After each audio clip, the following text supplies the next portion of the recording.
So today we're crushing our Chardonnay grapes.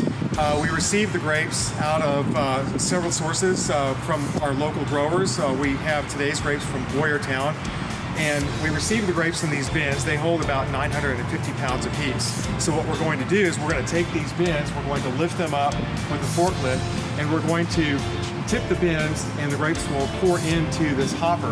This is actually our crusher stimmer. The grapes pour into the hopper.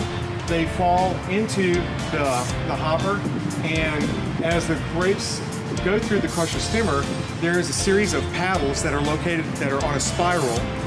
And what happens, that spiral is in motion, and as the grapes fall through, they actually are sent through this spiral, and the stems are kicked out at the very end of the machine right here. So all the stems are collected here, and all of the grapes that are falling off the stems are being shattered off the stems are falling into the must pump down below.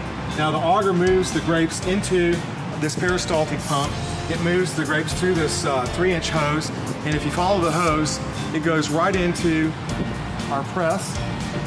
So at this side of the press we have an axial feed, so all of the white must now goes into the end of the press and is filled into the press. As the press fills up, the juice will start collecting in this pan down here. So we basically get all the white grapes crushed. The press holds about 4 to 5 tons of grapes, whole cluster grapes. All the stems have been removed, and the juice starts free flowing as the press fills up.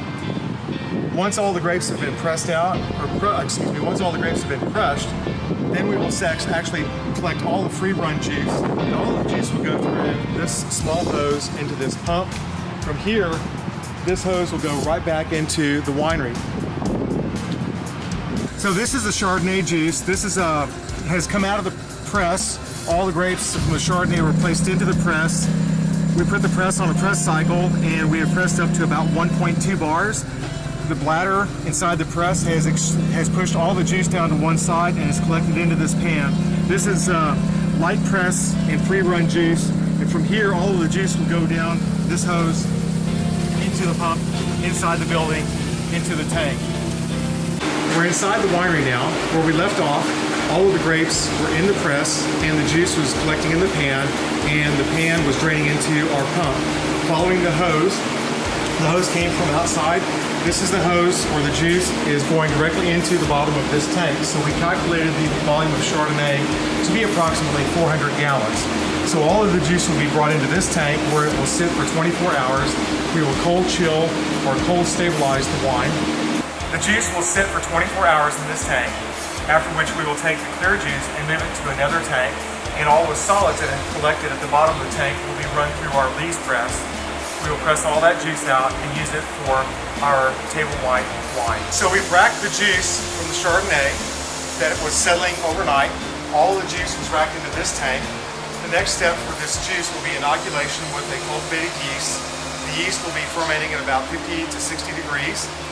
We choose a cultivated yeast because we are guaranteed that the fermentation will come to a complete finish, and we also use specific yeasts for specific flavors.